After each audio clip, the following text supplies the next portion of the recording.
Hi, this is Anna Nolan, Social Media Director for School Webmasters. Today I'm going to show you how to set up a Facebook page for your school.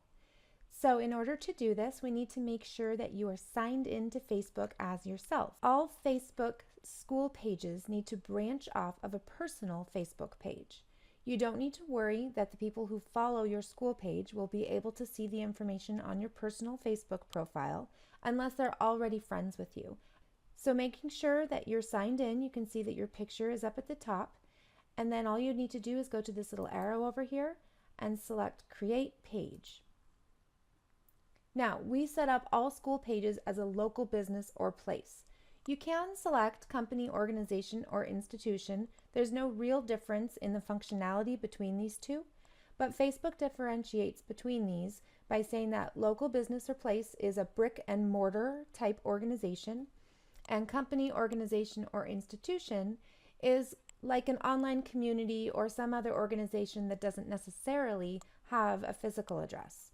So schools fit more closely into this category. So we'll click this. You'll choose a category, scroll down and find school, and then you're going to type in the name of your school. You will use your physical address here.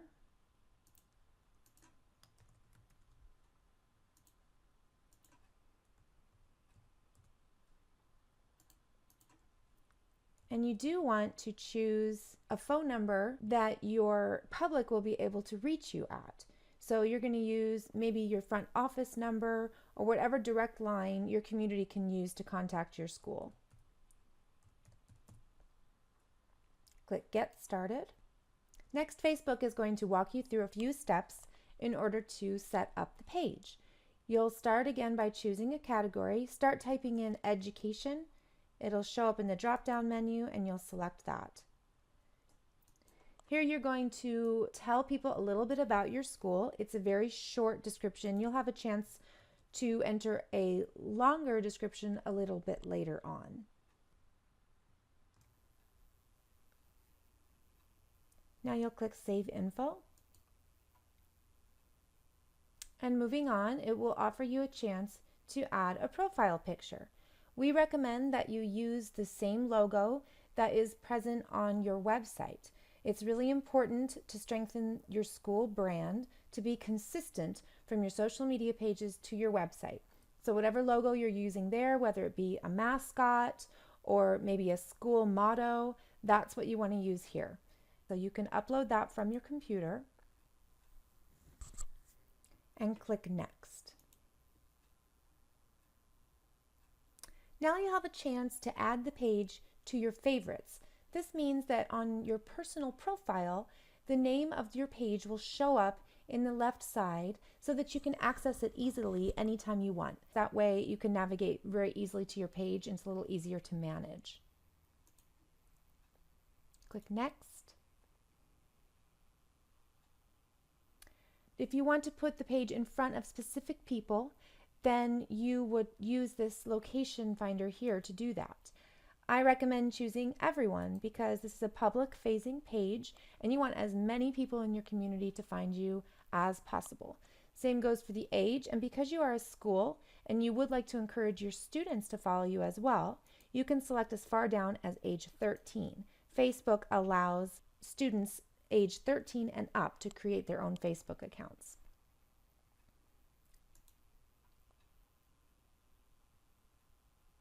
And there's your page. It's going to give you a few little hints as you go. You can read these as little tips to help you find your way around your admin menu, which is what this is up at the top. You'll want to like your own page, of course. And later on, we'll talk about inviting your friends to like the page. Now, let's go ahead and add a cover. This is another identifiable graphic for your Facebook page. It should be eye-catching. It should have maybe a motto. Professional graphics are always preferred. So if you can order them, say you're using a social media manager to help you with your pages, they should be able to help you with that. Or you can use free services like Canva to create your own cover page. So we'll add one here.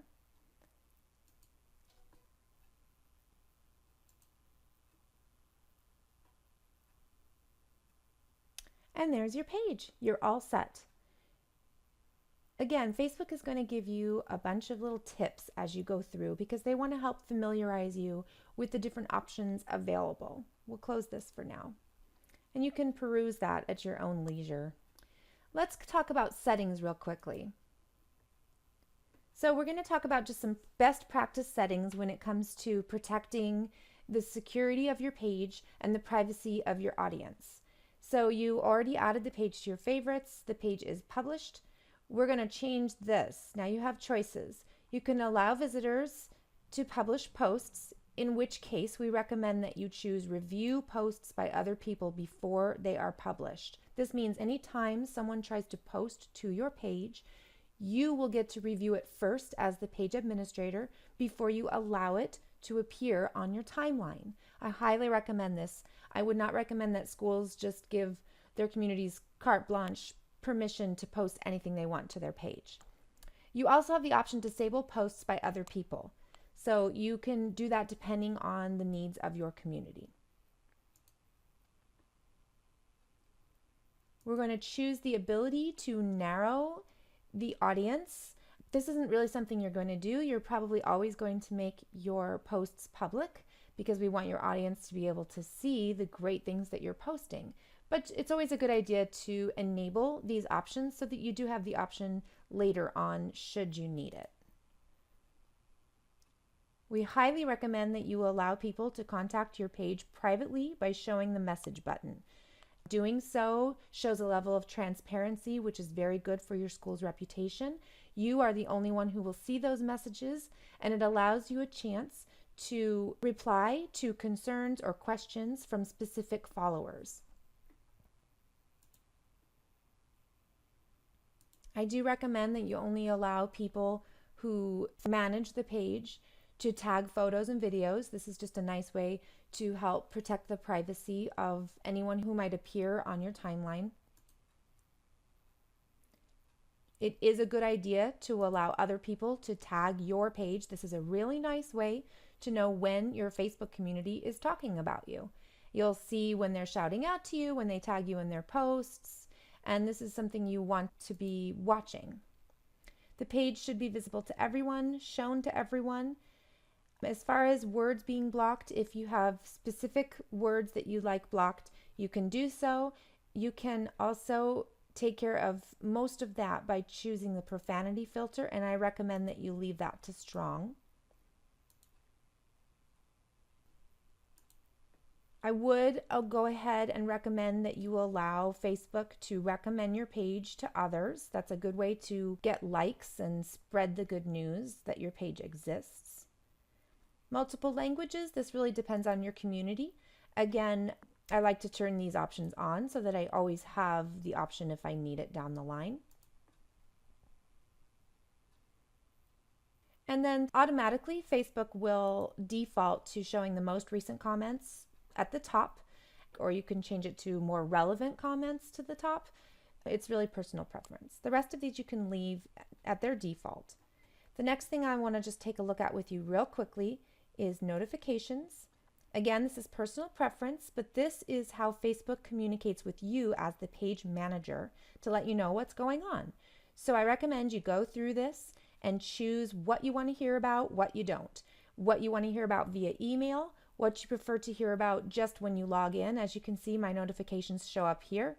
I personally don't have a lot of notifications being pushed to my email because that can really clutter up your inbox. But when I log in, I get all these goodies up here telling me what people are doing with my pages. Page roles. This is how you add administrators and editors. Really important for a school page for you to have more than one person who has access to the administrative menu here up at the top. That way, if you have a person who drops off or can't keep the page updated for whatever reason, you always have a backup. And it's just a really good way to kind of keep a check and balance system in place. So all you would do here is you can type the name if it's a person who already likes your page, or the email address that that person uses on Facebook, and then you save it, and Facebook will send them an invitation to become an administrator on your page. Again, I highly recommend that more than one school personnel have access to the back end of your school Facebook page. If you have professional social media specialists managing your page for you, then also a good idea for at least one person from the school to stay signed on as an administrator. That way you can access the back end, and it helps your manager and it helps you to sort of make sure that you're both on the same page when it comes to posts and all that good stuff. So that's it. Your next step is to start getting likes. You will go ahead and let the world know that you are on Facebook.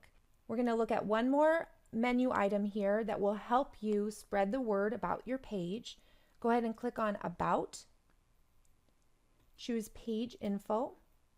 And as you can see, you have the ability to enter a Facebook web address. If you don't, then Facebook will automatically assign a URL address, and it's going to contain lots of random numbers and letters. If you want to make it a little more simple, a little more reflective of your brand, then you can enter a Facebook web address. In order to do that, you need to have either at least 25 fans, or you can authorize it via text. So Facebook will take you through the steps, and then all you have to do is choose an extension, and you can choose your own personalized URL. That will be something you can publish on newsletters and any kind of print material that goes out. Spread the news, let people know that you're on Facebook, and start gaining those likes. So that's it. Now your school is on Facebook. If you ever have questions about setting up or using your school Facebook page, we invite you to contact us. Go ahead and visit our website at www.schoolwebmasters.com. Thanks so much. Have a great day.